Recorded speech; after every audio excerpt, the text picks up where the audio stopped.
How are you How, doing? how are you? Wonderful. Nice to see you after such a long time, Wajid Yaseen. Yeah, yeah, It's it's been a wonderful to long see you. time, isn't it? Although it's not face-to-face contact, but still it's wonderful to see you. And Yeah, welcome to Learning from Life initiative. thank you very much. Let me briefly introduce what we are doing. Um, what we are doing is to explore the stories of overseas Pakistanis. It is a bit similar to your project that you just finished, Tay Platters. That was a little bit different, but we are doing in a different way to explore the journeys of Pakistani who are living abroad. You are one Okay. of them, and it's pleasure to have you with us today. Well, thank you for the invite. So my first question is, how do you feel about being abroad, born there? How is your journey? As a Pakistani, or do you mean just Yeah, as how do I identify? exactly. Well, yeah, I mean it's an interesting one. I think it is different from a native Pakistani identity, right? I think being born here and being the son of native Pakistanis, both of my parents are from Pakistan, right?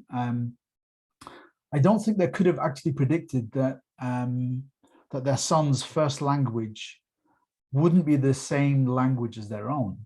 I think it's something that just couldn't have been predicted. Actually, they're both from sort of Gujarat, that sort of area in Rawalpindi, and they speak Punjabi, Urdu, and Patwari, which is a language that I'm very interested in exploring at the moment. And it's something that they couldn't really have predicted, actually, that their children would be so English, which I think is the way I may come across, right?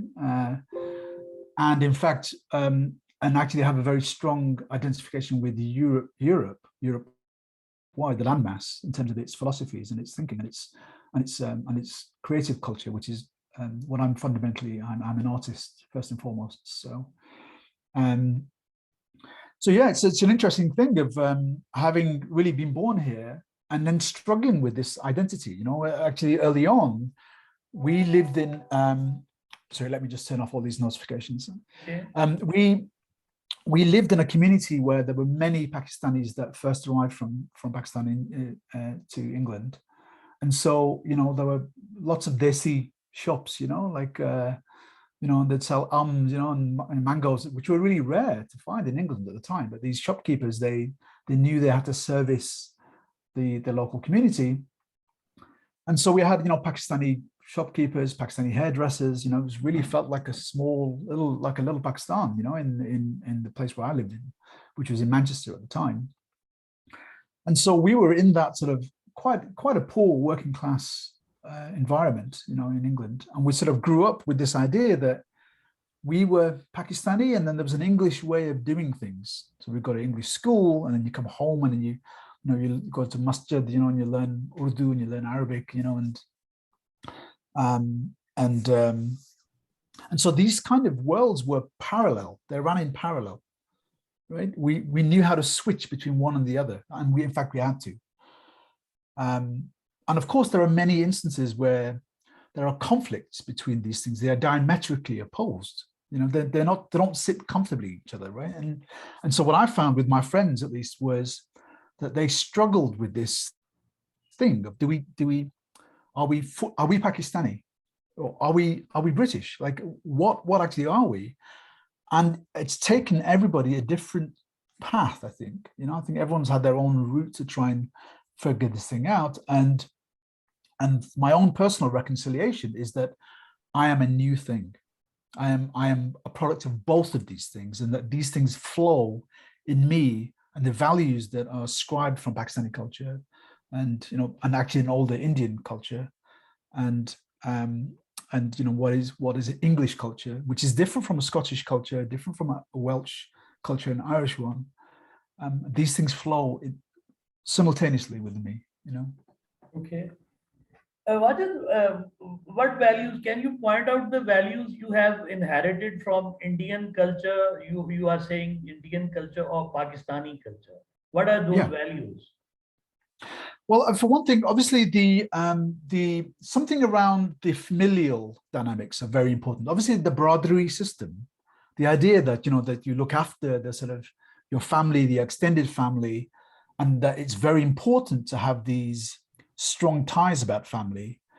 That's kind of one of the interesting sort of things that I've inherited, and I've been looking into this, and it stems from this really old princely state system that like high taxation, and actually the families look after themselves because essentially the government, the ruling classes, are out to get you, right?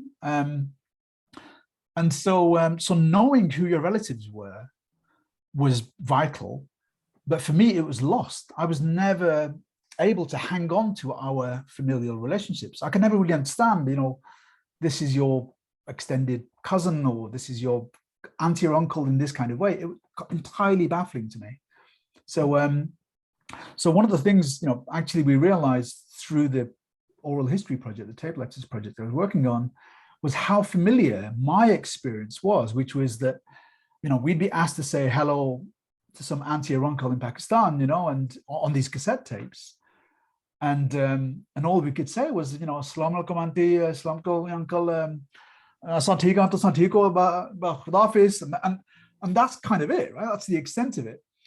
And we were told that it was very important to know these people in Pakistan, right?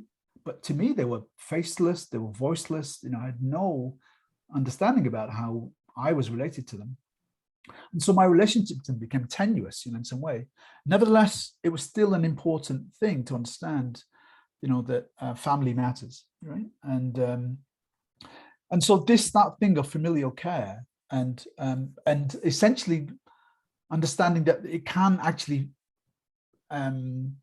slide into nepotism, which is actually unpalatable to someone like me, right? It's getting that balance right of caring for your family, but not doing it to the unfair advantage of wider society. So getting that was kind of quite an interesting thing. My partner is Swedish. She's from Sweden. And our son, Isaac, he's 12.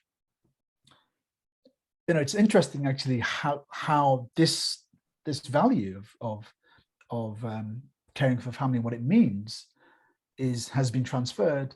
And it isn't that an important a deal for Swedes. For Swedes, the extended family model doesn't make any sense at all.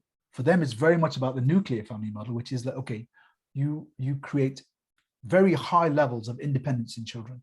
They go off and do their own thing. They rarely have contact with their families, and that's the model, right? And so we have these two very different models, bound into one boy, my boy. So that's kind of quite interesting. And yeah, I mean, there are kind of, I suppose, slightly other ideas about language, which is very interesting for me, which are obviously different. The idea that there is a kind of a spoken oral tradition that I don't have access to. Of course, oral traditions are not exclusive to Pakistan, right, or to India. Of course, they're right across the world. Okay. So yeah, so that's been very interesting, and that's decidedly very different from a kind of the English side of me, But have you ever tried to learn Urdu or any local language of your parents? So I speak Patwari, but only because it's verbally exposed. It's exposure to this language. That's the only way it's transmitted, right? Obviously, given its orality, it isn't written down. So it's only transmitted verbally. And so I speak that. And my father taught me how to read and write Urdu, but I'm not very good at it. I mean, I can read the thing, but it took me a long time to figure it out. I actually, so I can speak it to some degree. Wajid, how do you compare your experience? You were born there, and your parents' first generation. who moved to England from Pakistan, and the second generation, how do you compare their sense of identity? How it is different and how much it is similar from the first generation? How do you compare that? When my father first came over here to the UK, he because of this sort of extended family model, which I think is inherent in Pakistani families, one of the things that he created was a death society.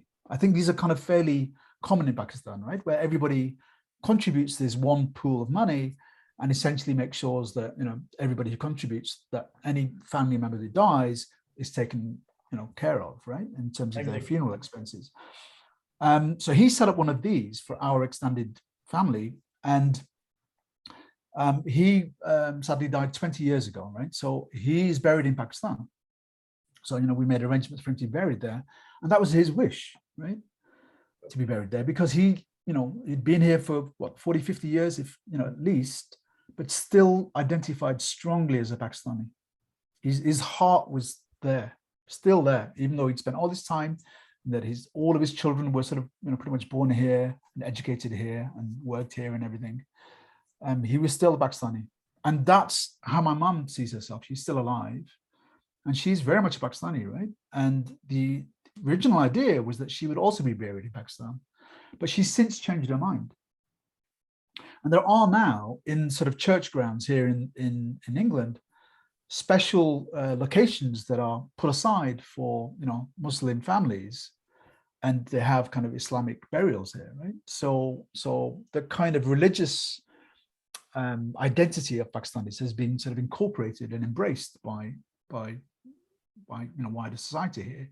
And so now my mom is entirely comfortable with her being buried here in England, because it just makes it convenient for us to, you know, mourn her when the time comes, right? So that's a really interesting thing, because when she first came here, she was like, I want to go home. She cried for years. She cried for 3 years solid. Like, I want to go home. This is not my home, right? This is I'm ill here. I'm not used to the climate here. I've got bloody asthma because of it, right? I need to go home and be connected to my land. But now she's okay. When she goes to Pakistan, she's Desi Pakistani, right? But she's like, I'm conflicted here. That she is conflicted in that it doesn't feel like her home anymore. Her children are English speakers like me, right? And her grandchildren speak English. In fact, one of her grandchildren speaks Swedish, right? Like my son.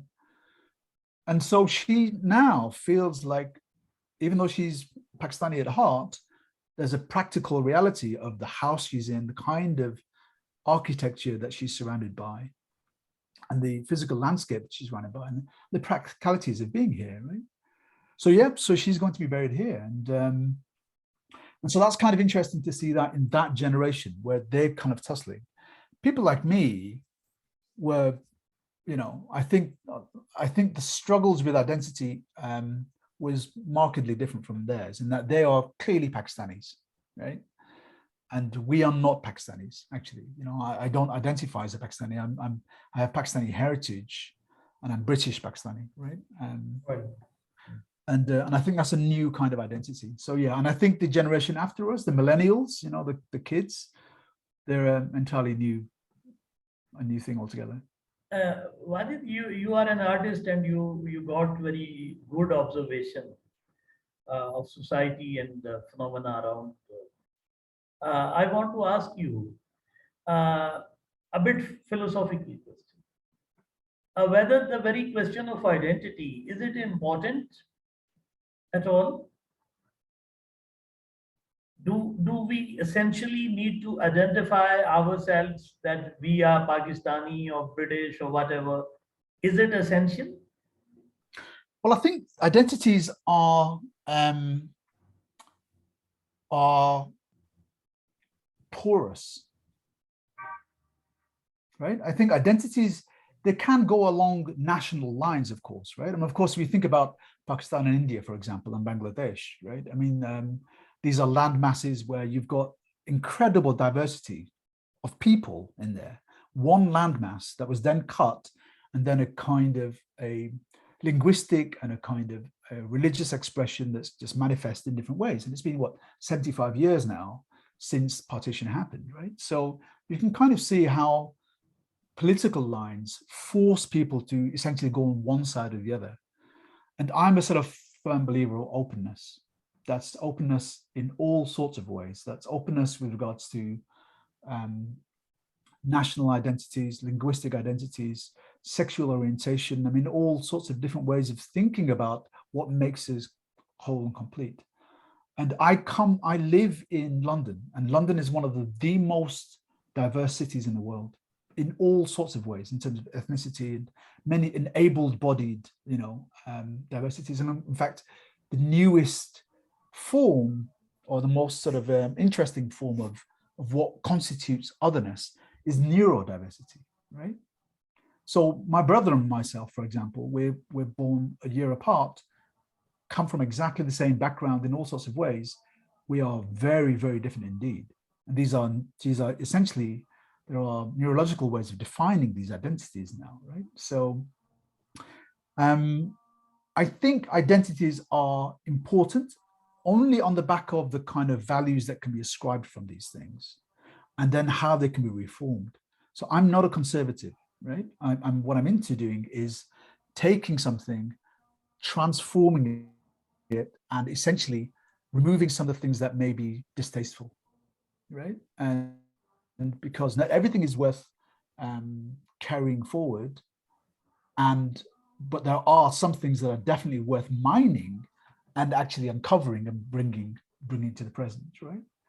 These are entirely down to an individual. So I think identity is porous. I think that's the good thing, and I think a kind of a healthy flexibility is really useful, certainly in the contemporary world. Yes. Let me know, Wajid, if you are asked that to point out most important values, cultural values, social values of the British society, what would you say? What are the most important three most important values of British society, British culture? British culture, I think British culture is, for one thing, it's fairness, I think is a very important trait. And I think as Brits, we find people who are unkind or unfair, or essentially straight out liars, to be extremely unpalatable, which is kind of why our present government and its lead are extraordinarily difficult to bear, because they are, I think, flawed in many ways, and they go against what I think is a fundamental British sensibility, that thing of fairness. There is another thing which I think is interesting, which is essentially the sort of the strange idiosyncratic thing of some sort of self-deprecation, right? So we don't take ourselves too seriously in the way that, say, Americans do. We're able to sort of be comic and fold that sort of the absurdity of life in on ourselves, right? So bizarrely, being second best is perfectly comic, so yeah, I think kind of and on the back of that, I think, for me, given that I'm involved in the arts, the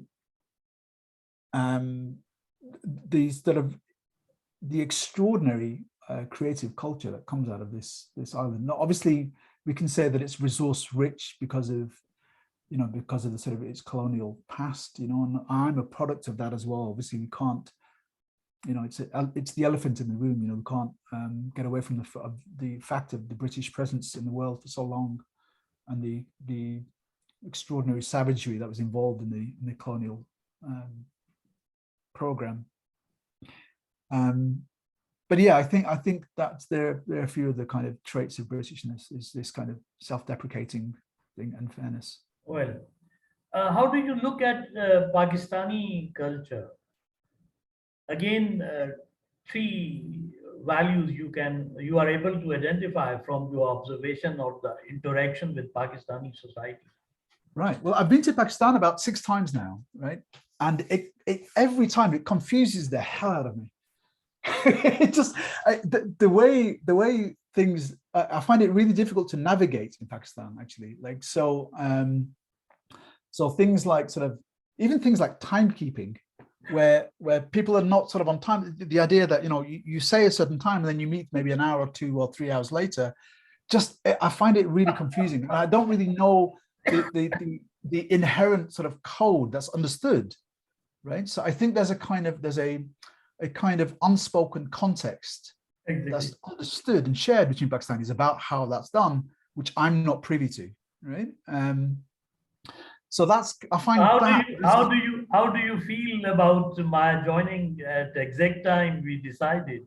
very happy about that. I was very happy about that. Actually, I was curious as to whether you were going to do that or not, because I was bang on time, and so were you. So I was like, okay, this guy is an outlier, right? You know, it's slightly different from the way things are done. So well, maybe you were aware of it, you know, because of our discussions, you know, in the past. But yeah, I mean, so that there are, I mean, I think the kind of timekeeping is just one example of the kind of behaviors that are inherent in society, that are essentially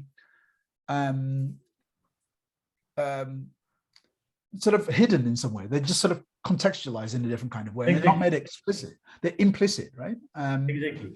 So there are many sort of implicit codes that I don't get. Whereas my younger brother, he entirely understands these implicit codes and is very able to navigate in Pakistan comfortably. He knows exactly how to flag cars and, you know, speak with people, whatever. Whereas I need to have an interpreter, and I don't mean a linguistic interpreter. I need somebody to, like, a cultural interpreter, right? Interesting, very interesting. And what is the second thing, Wajid? With Pakistan, one of the things that I very much love about Pakistan is similar to the thing that I love about India. So I basically, when I was sort of in my mid-20s, I did this backpacking, right? Which is where you just put a bag on your back and you just walk the earth, right? You just wander and you get into adventures, right? And I did this for a year in India. I just traveled all around, you know, mainly stayed in the north in Himachal Pradesh, and then you know, I went all through Ladakh. You know, went through Jammu Kashmir, you know, all the way across to Ladakh and Leh, and then actually traveled to Pakistan for a few weeks. You know, crossed the Wagah border, you know, and from India into Pakistan, and made my way up to the family in Gujarat. And the key thing that struck me at the time was flow. So it's essentially the way, if you imagine a flock, right? A flock of birds or a shoal of fish, whatever, you see the way that there's a relationship between one animal and another and the way they move through that, right? There's something about the flow in Pakistan that is really satisfying. It feels to me natural. So even though there's the madness of cars, traffic in Pakistan is nuts, right? I mean, it's really crazy compared to any European way of driving. Exactly, right? Exactly. But to me, it's like the branches of a tree, or the way the waves in the sea, or the clouds in the air. Right? There's something fluid and something entirely like organic in the way things move there, and the way people move, and the way sound moves, right? Very interesting. What is very interesting? Very interesting perspective. Yeah, and so that's and you get that impact in India too. I noticed that there, and I noticed it in Pakistan. It's the same, and that for me is extreme. It represents a kind of freedom. Actually, it represents a freeness from a kind of a European sensibility, which is very angular and very precise and very sort of sequential and ordered, right? Very interesting. And that manifests in the architecture too, right? So there's all these, it's beautiful in that way, right? Very interesting. And the third thing. The third thing is actually what's fascinating for me is language, right? So one of the interesting things about America and American English, which is different from British English, was the steps that kind of early American founders, they took to unifying the English language from East Coast to West Coast. So what they did is they essentially ironed out all the differences, all the nuances in English, in the language itself, and essentially made it flat and fairly equal so that people could understand each other from one side of the country to the other, right? So essentially, it's the opposite of diversity. It's a singular thing, right? By doing that, anybody can understand each other. Everybody understands each other, right? It's different in Pakistan and it's different in India, where it's much more about plurality. It's much more about the kind of extreme diversity. So when I was in India, I had this thing of the water in a river, it sort of changes every 15 kilometers, right? The taste of it changes every 15, and the language changes every 20. Yeah. Right. Yeah. So you have these languages that are core kind of protected languages, and then you have all the dialects of this language, and then you get these extraordinary kind of splits of these dialects in multiple ways. And what it means is that you've got this kind of really interesting sort of isolation of behavior in languages, right? So you have, one of my interests at the moment is Patwari and Pahari, that sort of cluster, right? But there's like thousands of these kind of oral languages that are around, which I don't understand. And not only that, but main languages that are there that create this extraordinary color of languages. There's incredible diversity and an incredible way of describing the world and describing existence. Because it's not only, it's not like just because the majority of them may be oral, doesn't mean that there isn't kind of a creative oral expression that's around that, right? You have, of course, poetry was entirely oral when it first started, before it became a literal thing, right? So you have this extraordinary color of languages, which is, I'm not a linguist, but it's fascinating for me. Yeah. And that isn't here. You don't get that kind of diversity here. Very interesting. Wajid, how do you look at state-citizen relationship in your country? It's very interesting. I mean, I don't know if this is really true, but sort of my feeling is that native Pakistanis, they are inherently mistrustful of the government. Yeah. Right. They which I think is a healthy thing for all individuals in society. I generally think it's a healthy thing to do, but there are varying degrees of how much you can trust the politicians to do well by you. And my partner is from Scandinavia, she's from Sweden, and they have an entirely different model, right? Which is that there's a very high level of trust in the government. Exactly. Because there are lots of systems in place to prevent essentially governments, taking too much control and power and poisoning the system of governance, right? I don't know whether sort of the taxation system, I don't know how complicated that is in Pakistan. And obviously all the goods that you buy, there is a kind of a nod to the idea that tax is inherently bound, right? But I don't think people individually pay taxes to the government as such directly, which means that the government doesn't have this sort of purse to then invest in basic infrastructure like healthcare and schooling systems and kind of roads and what have you.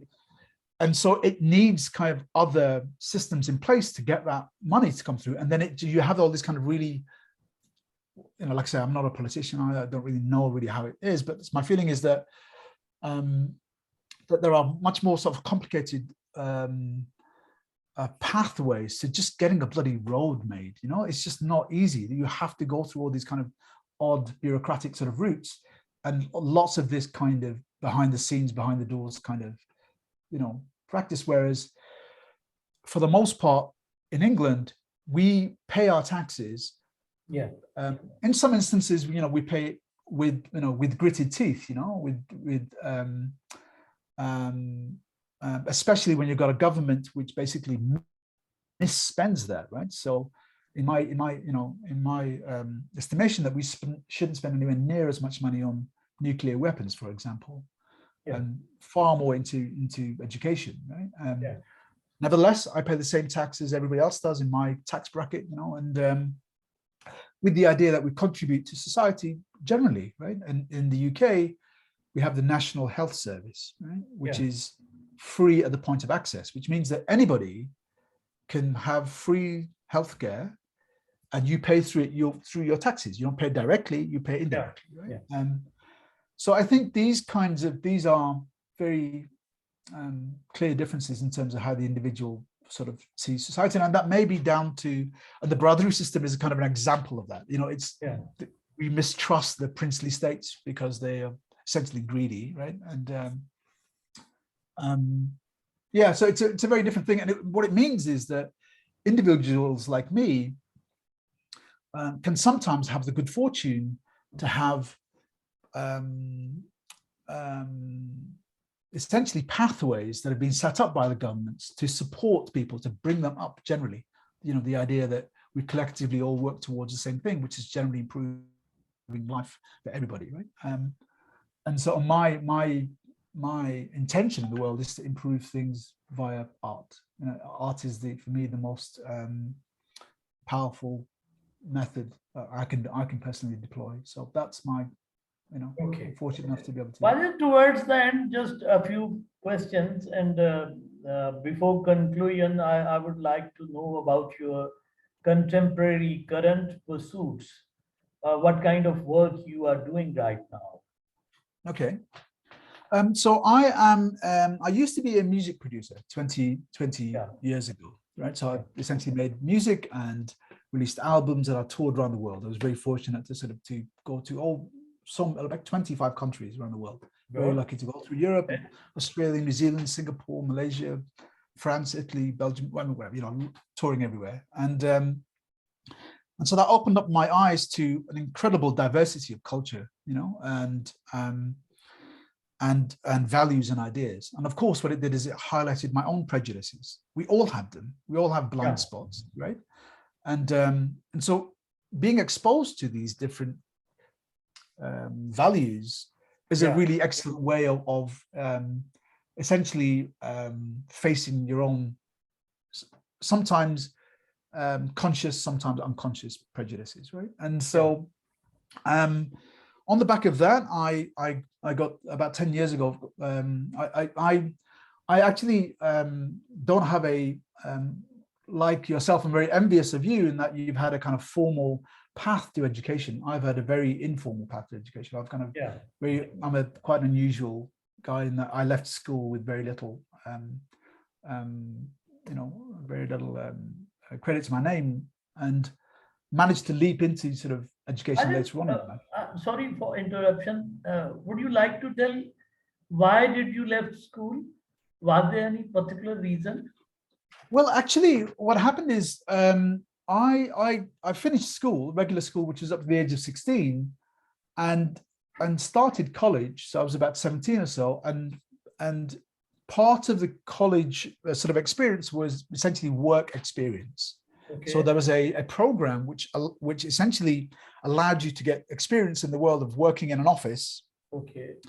And I took that, and essentially found that I had no real place in education, that actually work became a bit more important for me, even as a 17-year-old. And then I left Manchester, which is my family home, and came to London as an 18-year-old. Okay. And really from then on, I've just been working, just had sort of regular jobs in offices. I was an accountant before I became an artist, actually. So I did that really. And then it's really only about 10 or 15 years ago as an adult that I decided to go back to education. Well, but given that I'd created a whole body of work as an artist, the head of that particular strand that I was interested in, which was sonic arts, right? He was just, okay, well, you clearly have a body of work that you can demonstrate is interesting, that relates to sonic arts. Come on board and do the MA, right? So I essentially left from doing a school, jumping straight into a master's, and and fortunately did very well in the masters, and then was invited to do a PhD. Sadly, never really completed my PhD. Actually, I was sort of about halfway through, and then the whole thing got derailed for reasons I won't go into at the moment. But so I'm sadly not a doctor like you are. I'd love to have that my name, but maybe I will do in the future. But essentially, I shifted into sonic arts as a discipline about 10 years ago, and I now run an organization that's very adept at securing funding to create projects exploring having sound at the heart of it. And so I do oral history projects. I have a big team of people working for me, working on that. And in fact, I have teams that are also based in Pakistan as well, which I think you may know about in terms of dealing with the transcriptions and translations that we need. And I do deep listening workshops, for children, which has become very attractive. And I do lots of sort of sound installations in galleries. So yeah, it's interesting that I've now become a sort of a fine artist, using sound as the medium. Interesting, very interesting, Wajid.